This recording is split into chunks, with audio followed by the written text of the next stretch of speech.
Welcome back to the Bleep Bloop podcast, y'all. Another episode. Thank you for tuning in and listening. If this is your first time tuning in, I want to say thank you for choosing to listen to this podcast because you are in for a treat. The Bleep Bloop podcast is not your normal gaming podcast where we talk about gaming news and reviews. I mean, there is something for that. Check out bits and pieces, those episode segments.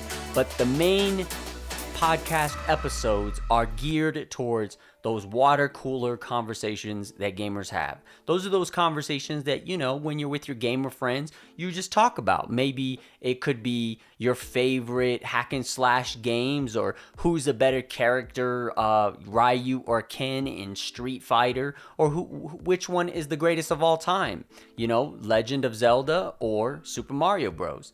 So those are the conversations that we bring here on the Bleep Bloop podcast. This is a one-man show. You can find it on all podcast platforms, but you can also check it out, more of the content that is under the Bleep Bloop umbrella, by going to bleepblooppodcast.wordpress.com. Custom domain is coming soon. You can find all of the links to everything there, or you can also check out linktree/bleepblooppod. Okay, let's get right into this episode. It's that time, y'all. Gaming conventions. The return of the gaming convention. Now, you know, when there was COVID, there was practically no conventions going on. And the ones that were, people were pretty much not going to them. Publishers were pulling out, developers were pulling out, the fans were not going. And if you did go, you know, you had to have triple mask, double vaccines with a thumbprint and a biometric retina scan of your eyeball. You know, like, it was so hard to go to these things. You fast forward to now. They have returned in a major way.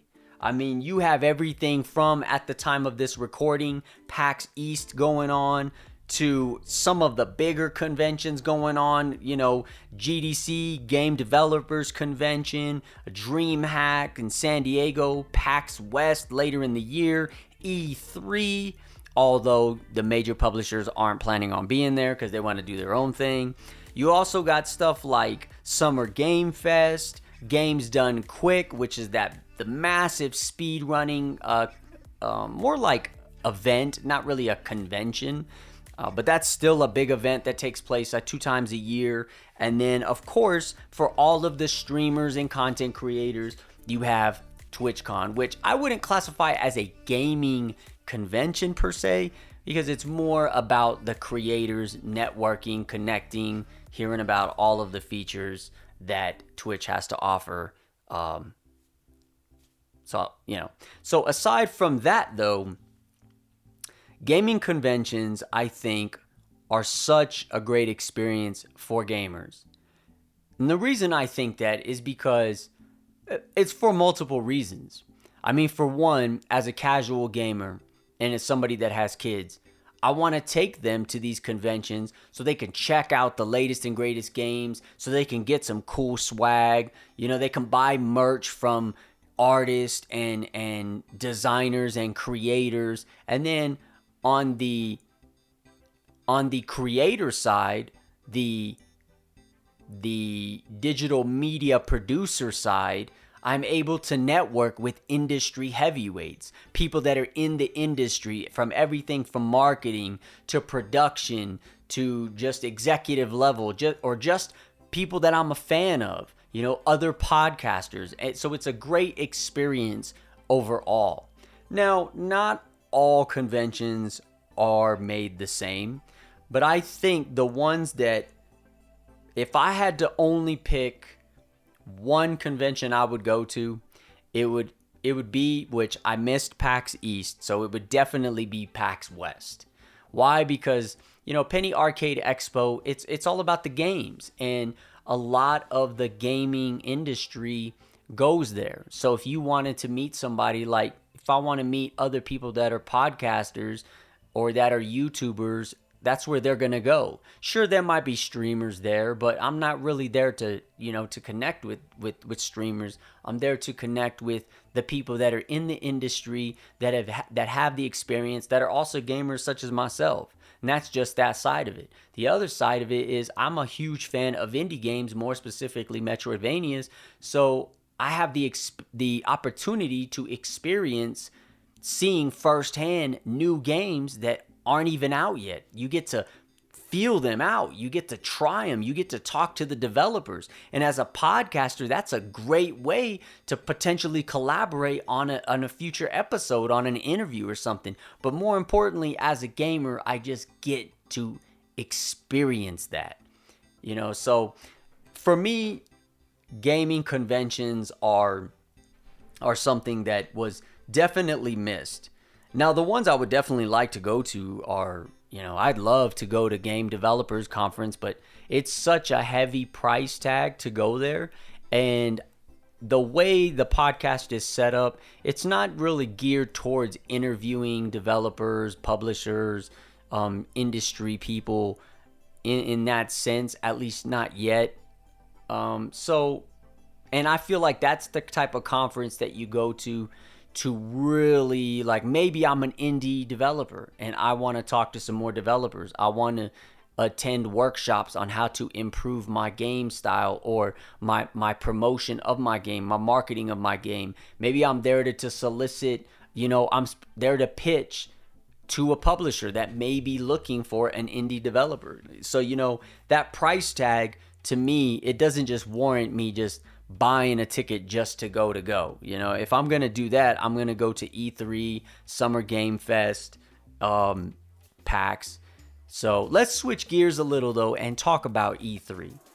So it was announced that E3, that the major publishers, Sony PlayStation, Microsoft Xbox, and Nintendo, were not going to be at E3. And I got to tell you, part of going to E3 or watching E3 was to see those big showcases, and it only made sense to do those showcases during that gaming convention week. So why would you not do it? I mean, there's always a business reason why.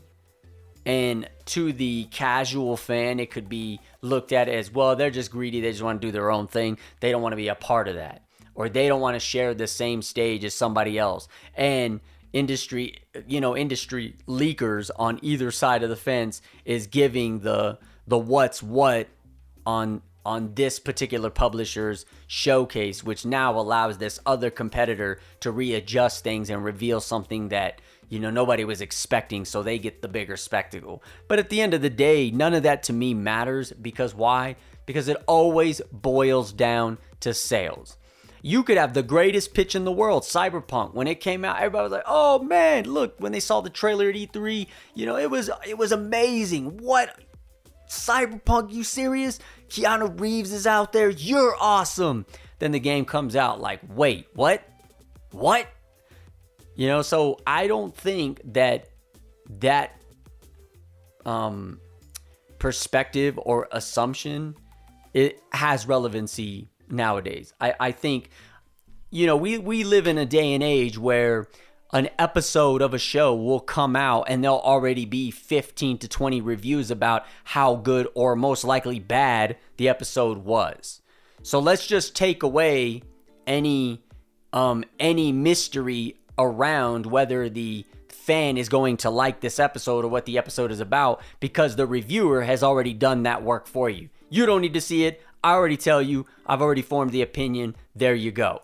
You see what I'm saying? So for these publishers, that's what they should really be worried about. Who's going to leak what I potentially have that's going to be dropping at my showcase? Who's going to leak that, and what articles are going to get published on all of these media outlets before it even drops? And nowadays we live in a world where people have podcasts, people have YouTube channels where they're talking about, what I'd really love to see? I'd really love to see a prequel to The Witcher.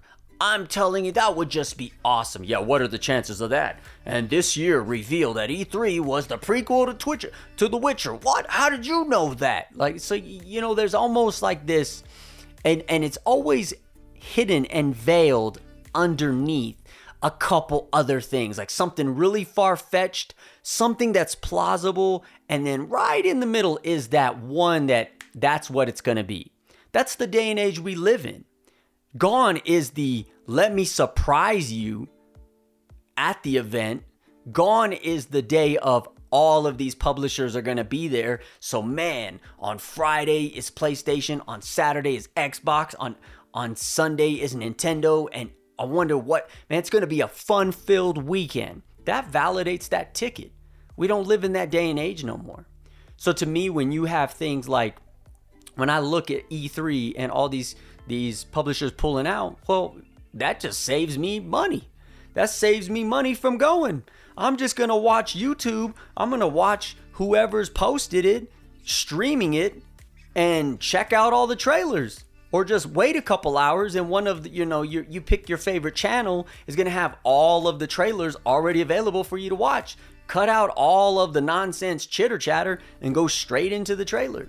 That's why I like things like Summer Game Fest, because Jeff, what he really does well is he just jam packs it with trailer after trailer after trailer after trailer after trailer. So you might get, a sneak peek from, a publication that says, there may be a possibility of something that may appear, may not, but for the most part, you don't know definitively.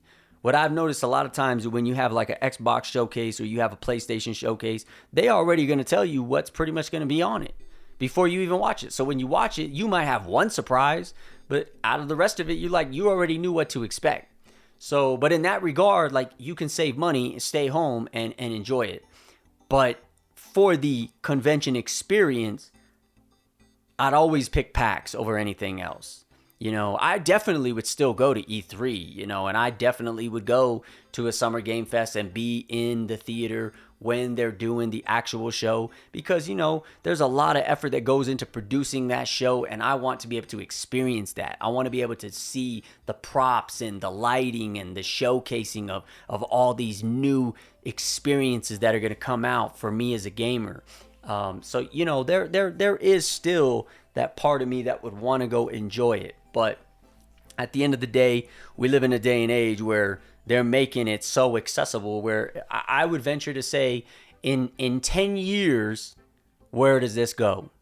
Is it just one convention, one master convention that does everything like how it was with E3? Or are there going to be all of these micro conventions that just turn into digital showcases because people just want to see what you're going to show, and there's no real fan expo experience, no fan experience associated with it? Like when you look at Comic-Con, you'll never get rid of a Comic-Con because they do tons of things there. There's cosplay, there's trailer reveals, there's comic reveals, there's panels. There's tons of stuff for you to experience. And I think that's why things like Penny Arcade Expo would never disappear. PAX won't disappear because they do those things as well. They do the panels, they do the meet and greets, they do the gaming events. They have all the game demo available. So you still get to experience that part of it. You get to enjoy the expo part of it. So, but nevertheless, gaming conventions have returned. Are you going to go to any of them? Are you going to experience any gaming convention? If so, which one? Let me know on my Twitter @BleepBloopPod with the hashtag gaming conventions. And, let me know which one you're going to, all right? I hope you enjoyed this podcast episode. Be sure to leave a review, leave some comments with what you like, maybe something you would have liked to have heard. We'll touch up on again later, okay? Every Wednesday, a new episode comes out. And until the next one, y'all, like I always say, peace!